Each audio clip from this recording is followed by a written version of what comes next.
Mummy ने उन्हें कहानी सुनाई। बेटा, किसी समय एक दिन कौरवों को दुश्मनों ने घेर लिया। किसको?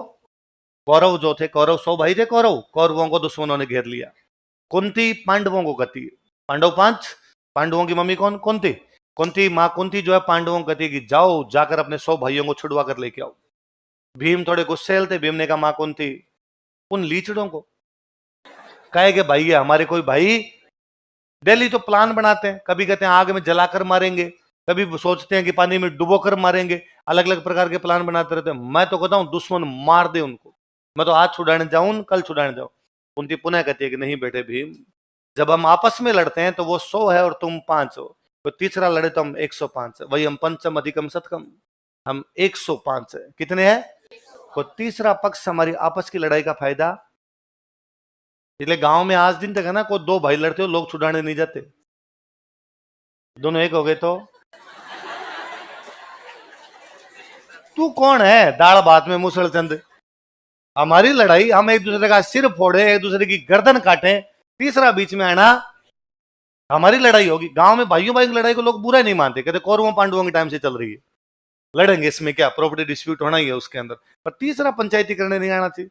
कोई बात भी करे यार छुड़ा निकल जाएगा, मरने दो रे, कहीं आपस में एक हो गए तो अपने दिक्कत हो जाएगी। तो इस प्रकार की पुरानी बातें ये सीख देती है कि जब तीसरा पक्ष आपसे लड़ने के लिए आए तब आपस में किसी भी प्रकार का विवाद करना नहीं चाहिए। 62 का जब वॉर हुआ था, 62 के वॉर में नेहरू जी अपने प्रधानमंत्री थे, तो विपक्ष पूरा हमलावर हुआ, क्योंकि नेहरू जी पहले नारे लगा रहे थे हिंदी चीनी भाई भाई, और अचानक चाइना ने क्या कर दिया, अटैक। और विपक्ष ने कहा नेहरू जी की विफलता है, नेहरू जी का फेलियर है, ऐसा कैसे कर सकते हैं, क्या नेहरू जी को पता नहीं चला, इनके रक्षा मंत्री को, विदेश मंत्री को पता क्यों नहीं चला चाइना आक्रमण करने वाला है, चाइना अपनी भूमि में घुस गया, हम कुछ ही नहीं कर पाए।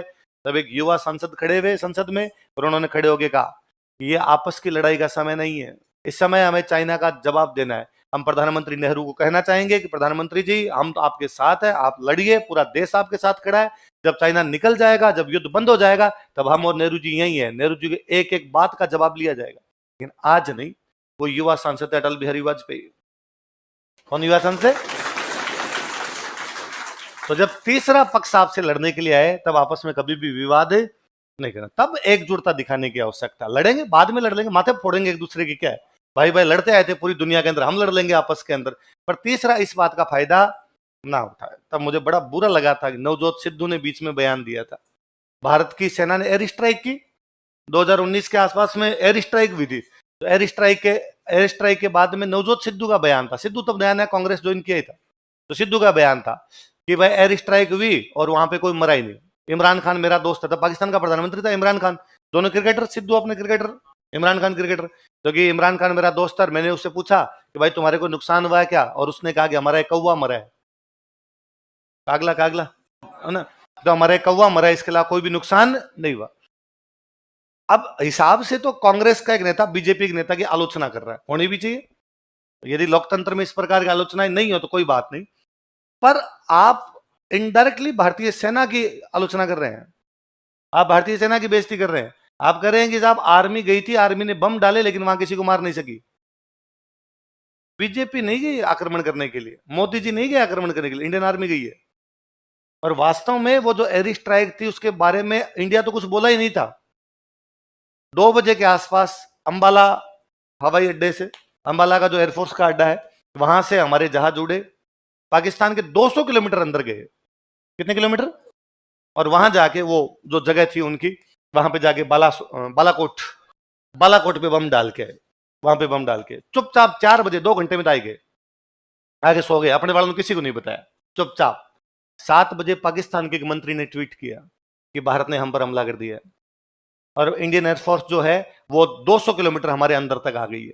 पाकिस्तान को ये लगा कि जब हम ऐसा कहेंगे तो दुनिया की सहानुभूति आएगी कि भारत बहुत खराब देश है और किसी देश की सीमा के अंदर घुस के वायलेशन कैसे कर सकता है, आक्रमण कैसे कर सकता है। पर भाई साहब दुनिया है, दुनिया ने पाकिस्तान के मजे ले लिए। दुनिया ने कहा कि तुम्हें पता नहीं कैसे चला, तुम्हारे 200 किलोमीटर अंदर आ गए, तुम कर क्या रहे थे। तो पाकिस्तान भोला देश है बापड़ा, मेरे को उन पर दया आती रहती है। उन्होंने वापस कहा कि अंधेरा था, हमें दिखा नहीं। किसी ने कहा मंगतो आंखों से नहीं देखना होता, रडार होती है रडार, और रडार पकड़ती है कि हवाई जहाज तुम्हारे आ रहा है कि नहीं आ रहा है, हेलीकॉप्टर आ रहा है कि नहीं आ रहा है तुम्हारे। हाँ तुम्हारी रडार चाइनीज है, खराब हो गई, बात दूसरी है। बाकी ये तो पाकिस्तान का पूरा गेम ही पलट गया और अब दुनिया ने पाकिस्तान करना शुरू कर दिया। तो फिर पाकिस्तान ने कहा, अब पाकिस्तान करेगा, तो पाकिस्तान ने कहा हाँ भारत ने आक्रमण किया, 200 किलोमीटर अंदर तक आके गए थे, उन्होंने बम बरसाए थे, लेकिन हमारा कोई भी आदमी मरा। अच्छा, हम अंदर भी आए, हमने बम भी बरसाए, लेकिन तुम्हारा कोई भी मरा नहीं। सूतली बम थोड़ी थे, या तुम्हें कैच थोड़ी करवाए थे। एयरफोर्स वालों का देखो, अब उन्होंने तो भेज दिया, क्या करें, पर प्लीज धीरे से कैच कैच, ऐसे थोड़ी फेंके यार, बम मारे तो गिरे, फिर मत कहता हूं नहीं गिरा होगा, नहीं मरा होगा तुम्हारा कोई, पर तुम ये तो मान रहे हो ना कि 200 किलोमीटर अंदर तक आ गए थे। यही बड़ी बात। और कितने देश यूं 200 किलोमीटर की सीमा के अंदर जाके किस पे करके आ गए थे। तो पाकिस्तान बड़ा यूं बौखलाया हुआ था उन दिनों में। तब वो नवजोत सिद्धू का बयान बड़ा अजीब सा लगा। यूं आज आज कोई आलोचना करे, उस टाइम में नहीं। अब कोई कहे कि चीन के साथ भारत की नीति खराब है, हाँ साहब सही करनी चाहिए। पाकिस्तान के साथ खराब है, जिसके भी साथ खराब है सही करो। यदि तुम कहीं दब रहे हो तो वहां नहीं दबो, जो भी तुम्हारा है। उस दिन नहीं, उस दिन सिद्धू बयान दे रहा है कि साहब हमारी आर्मी गई और वहां पर कोई नहीं हुआ। भगवान सब देखता है भाई साहब, इंसाफ है इस धरती पर ही है। सिद्धू जी पहले जब टीवी खोलते ना, हर जगह सिद्धू है। नप दे किल्ली, चक दे फट्टे, सुबह जलंधर शाम गुवाहाटी, है ना। क्रिकेट मैच देखो तो सिद्धू। आज की पिच अनुपम खेर की टाट की तरह एकदम साफ दिखाई देती हुई। कपिल शर्मा का शो खोलो, वहां सिद्धू जी। राजनीति वाला कहीं लगा लो, वहां सिद्धू जी।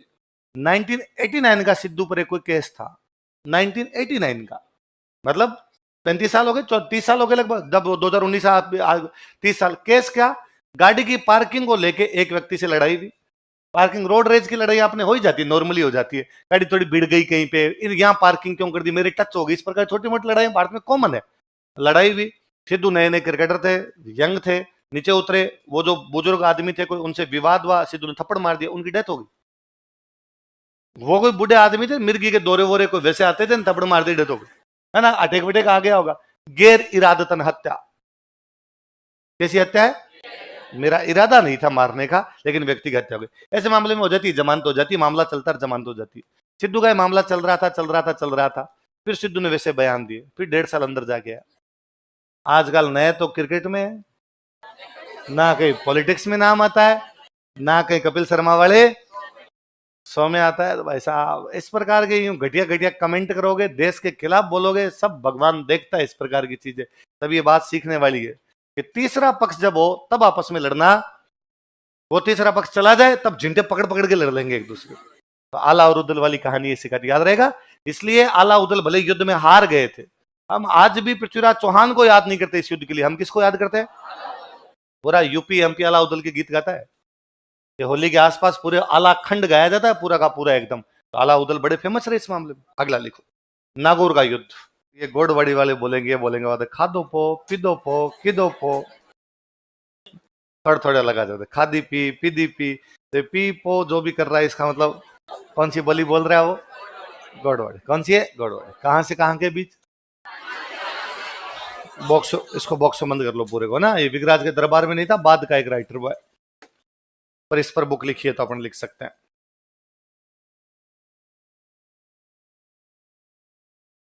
तो 2 लव स्टोरी हम पढ़ ली हमने विगराज की। एक में विग्रराज और देसल देवी, एक में विगराज और विग्रराज पे कोई मूवी बनाई तो शानदार बने, है ना। एक तो लव ट्रायंगल, भाई वो वाला भी दिखाया जा सकता है। एक तरफ देसल देवी, एक तरफ कौन, राजमती। फिर था योद्धा राजा कि दिल्ली वाले उसके यहाँ अजमेर आके टैक्स जमा करवा रहे हैं, गुजरात का राजा हार रहा है, और गजनी वालों को तो कूट पीट के किसके पार भगा के आया, अटक किसके पार। तो मूवी का पोस्टर वैसा बनाया जाए, अटक नदी बह रही है, पास के अंदर विगराज बैठा बैठा अपनी तलवार साफ कर रहा है कि यहां तक कूटते पीटते लाए थे, यहां पे आगे तलवार साफ की दिवाई साहब है। राधा को वैसा दिखाया जाए कि अजमेर में सरस्वती कंठाभरण नाम की पाठशाला है, राधा उसमें माँ सरस्वती की पूजा कर रहा है। बिशलपुर के अंदर तालाब बनाया जा रहा है, शिव मंदिर की निर्माण करवाया जा रहा है। शानदार स्टोरी, बॉलीवुड वालों को अभी तक नजर, अकेली जान क्या क्या करे भाई साहब। टावरों को पढ़ाऊं, फिल्में बनाऊं, जिसका काम उसी को रोचे। जो ये काम अच्छा जानता, आपके कोई जानकार हो जो फिल्में बनाता हो, वो कहे कि मुझे अच्छी स्टोरी बताओ, उसको गणा हम बताते हैं। पर मेरा आप उसको कह देना कि पर मेरा नाम लिखना भाई साहब उसके, तो आप अपना नाम लिखवा लेना और लास्ट में आएगा पट खाता लेकर टक टक आज सुना देना, इतनी तो बातें सुनानी। चलो अगला राजा लिखो। आप प्रकार, ये भारतीय परंपरा थी। भारतीय परंपरा कहती है कि मनुष्य का जीवन 100 साल का मान लिया जाए। कितने साल का मान लिया जाए? कितने साल का होता है? 100। कम ज्यादा भी हो सकता है, पर हमने माना कितना था? कितने साल का? इसलिए आज दिन तक गांव के अंदर किसी की भी जब डेथ हो जाती है, भले वो 60 में हो, भले 70 में हो, भले 80 में हो, गांव में कहते हैं 100 बरस पूरा कर गया। कितने बरस पूरे कर लिए? क्योंकि हमने माना कि मनुष्य का जीवन कितने बरस का होता है। तो हमने कहा मनुष्य का जीवन यदि 100 वर्ष का मान लिया जाए तो उसके जीवन को 4 भागों में बांट लिया जाए। कितने भागों में? 25 वर्ष की आयु तक वह शिक्षा प्राप्त करेगा। क्या प्राप्त करेगा? क्या प्राप्त करेगा? इसका मतलब हमने कहा कि पढ़ना जरूरी है। 25 वर्ष की आयु तक पढ़े। ब्रह्मचर्य आश्रम। कौन सा आश्रम? पढ़ाई के लिए आवश्यक है घर से दूर रहे। पढ़ाई के लिए आवश्यक है घर से गुरुकुल में रहे। कहां रहे? पीजी। ब्रह्मचर्य आश्रम में कहा गया कि वो ज्यादा सुख सुविधाओं का पालन ना करे। है आपका जीवन वैसा ही है। ब्रह्मचर्य में कहा गया कि वो भाई साहब यूं मखमली गद्दों पर ना सोए, जमीन पर चटाई बिछा के सोए। सो रहे ज्यादातर वही है कि भाई ज्यादातर स्टूडेंट के रूम में कहाँ कोई बिस्तर पड़े, नीचे जमीन पे टिकाए सो गए। और पीजी वाले वो फट्टे भी मिल रहे हैं तो वैसे ही है। उससे अच्छा तो मुझे लगता है जमीन है, ज्यादा ठीक फील होता है। उन फट्टों पे तो कमर सुबह सुबह यूं अकड़ जाती है एकदम, तो वैसा ही जी रहे। और कहा गया कि ज्यादा स्वादिष्ट भोजन ना करे।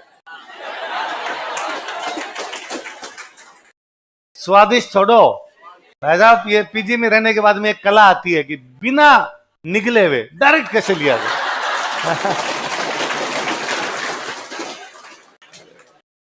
इन पीजी वालों को मेरा कई बार यूं कहने का जीव करता है, भाई रे कहीं तो राम जी होगा, थोड़ा बहुत तो ध्यान रखा करो रे। कोई बैंगन में आलू कैसे मिला सकता है? तुम कड्डी में आलू कैसे मिला सकते हो? पर भाई साहब जबकि उल्टा होता है, जब भी सब्जी ज्यादा लोगों की बनाई जाए तो अच्छी बनती है ना भाई। शादियों में होता है कई बार, कई कम्युनिटी हॉस्टल्स के अंदर जो दाल वगैरह बनती है, तो जब भी ज्यादा बनती है तो अच्छी बनती है। तो पीजी वालों का भी ज्यादा का ही बनता है, तो उल्टा अच्छा बनना चाहिए। यूं तैर रही होती है, हल्दी अलग पानी अलग, सब्जी बेचारी यूं कह रही होती है मैं किधर हूं। दाल में तो चुप ही मारनी पड़ती है कि यदि स्विमिंग आती है तो ढूंढ के लाओ दाना कहां है। पर ऐसा अपने शास्त्रों में लिखा हुआ है कि ज्यादा स्वादिष्ट भोजन करना। तो पीजी वालों ने शास्त्र पढ़ रखे हैं, इन्होंने कहा ज्यादा स्वादिष्ट भोजन इनको करवाना भी नहीं है। तो 25 वर्ष की आयु तक आप घर से दूर रहिए, पढ़ाई कीजिए, अच्छे भोजन मत कीजिए, अच्छा जीवन भी मत जी, मतलब सुख सुविधाओं से रहित जीवन जिए। सुख सुविधाओं से रहित है। अच्छा उसमें एक ये और था, अब अपने समाप्त हो गया। उसमें था कि आप भिक्षा मांगकर खाएंगे। कैसे खाएंगे भाई? गुरुकुल चलेगा कैसे? फीस तो लेते नहीं थे, तो अब गुरुकुल चलेगा? नॉर्मल जो कोई ला के दे देता वैसा हुआ करता था उनका, तो अब गुरुकुल चले कैसे? राजा महाराजा दान दिया करते, तो राजा ने अनुदान दे दिया, बाकी बच्चे आगे पढ़े। अभी गुरुकुल चलाएं कैसे? बच्चे क्या खाएंगे? तो उनको कहते भाई जाओ भिक्षा लेके आओ गांव से। इससे क्या होता है? आपकी अकड़ समाप्त हो जाती है। आप में जो ईगो होता है ना वो पूरा नष्ट होता है। एक राजा का बेटा है वो भी गुरुकुल में पढ़ता है, एक सामान्य व्यक्ति है वो भी गुरुकुल में पढ़ता है। सुबह सुबह दोनों मांगने के लिए गए हैं। दोनों ने घर के बाहर जाके आवाज लगाई कि हे गृह स्वामिनी भिक्षाम देही, भिक्षाम गृह स्वामिनी भिक्षा दीजिए। गृह स्वामिनी बिलोना कर रही है। बिलोना समझते हो? उसने कहा रुक जा 10 मिनट, एक बार बिलोना कर लूं फिर आऊंगी। आपको वेट करवाया किसी ने, ये भी तो ईगो समाप्त होना है। वरना आपको लगता है मैं किसका वेट कर सकता हूं। पर छोटी उम्र से ही सिखाया जाता है कि नहीं भाई साहब, आपको हो सकता है गुस्सा आए ऐसी परिस्थितियों में, लेकिन गुस्से को क्या करना है? थोड़ी देर में और वापस 10 मिनट हो गया, आपने वापस कहा कि गृह स्वामिनी भिक्षाम दे। उसने कहा क्या है, आ रही हूं ना, इतना क्या लगा रखा? आप पुनः अपने गुस्से के घूंट को पीते हैं। आप उन 25 साल की उम्र तक यदि इन चीजों का अभ्यास कर लेते हैं तो आप जानते हैं कि आगे जब आप समाज के अंदर उतरेंगे तब इस प्रकार की कई परिस्थितियां आएगी। किस व्यक्ति से कैसे बोलना, कैसे पालन करना, इन चीजों का ध्यान रखा जाएगा। यदि छात्र जीवन से इन चीजों का ध्यान रखा जाएगा तो आगे जीवन में इस प्रकार की कठिनाइयां उत्पन्न, जब 25 साल के हो जाते हो तब आपको कहा गया कि अब आपकी शिक्षा पूरी हो चुकी है, अब आप गृहस्थ आश्रम में प्रवेश कर सकते हो। किसमें?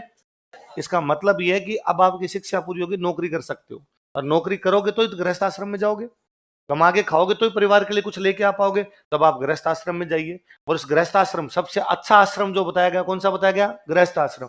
25 से 50 की आयु, इसमें पैसे कमाइए, अपने परिवार का ध्यान रखिए, माता का, पिता का, पत्नी का, बच्चों का, भाई का, बहन का, आपके परिवार के प्रति जो भी कर्तव्य है उन सारे कर्तव्यों को क्या किया जाए? पालन। अब जब आप 50 के होने जा रहे हैं तो आपकी संतान 25 की होने जा रही है, वो लगभग उसी आयु के अंदर पहुंच रही है, वो उसी आयु में पहुंच रही है, तो उसको अब घर की चाबियां सौंपिए, क्योंकि अब उसका गृहस्थाश्रम प्रारंभ होने वाला है। आप घर से बाहर निकलिए, समाज पर ध्यान दीजिए। किस पर ध्यान दीजिए? 50 से 75 वानप्रस्थ आश्रम। इसका मतलब ये नहीं वन में चले जाइए, इसका मतलब है मोह माया कम कीजिए।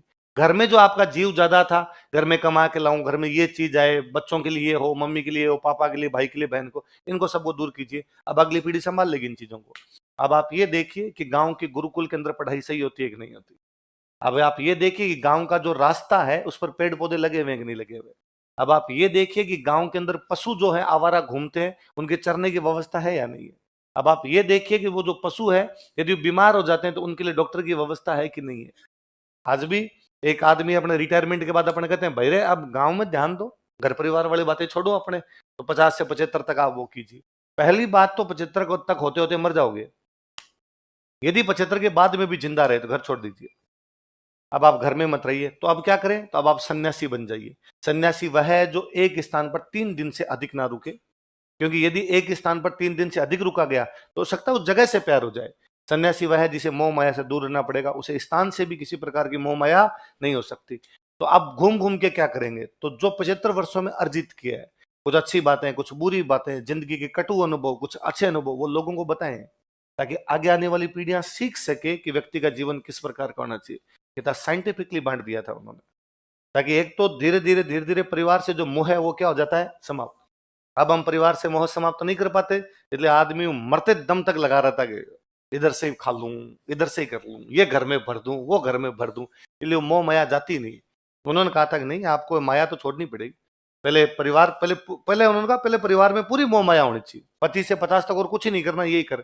इसके बाद पहले परिवार वाली मोह माया छोड़, फिर समाज वाली मोह माया छोड़, संसार में घूम। इसलिए हम आज दिन तक मानते हैं कि सन्यासियों के पास गांव होता है, सन्यासियों के पास में ज्ञान होता है। कारण कि पुराने टाइम में सन्यासियों का काम ही था ज्ञान बांटना। अब सन्यासी हर कोई बन जाता है तो उसके पास ज्ञान भी नहीं है। वास्तव में जो इसी प्रक्रिया का पालन कर गया भाई, जिसने 75 वर्ष जिंदगी के निकाले हो, वो भले कितना भी कैसा भी बंदा रहा हो, फिर भी उसके पास जिंदगी का अनुभव तो है।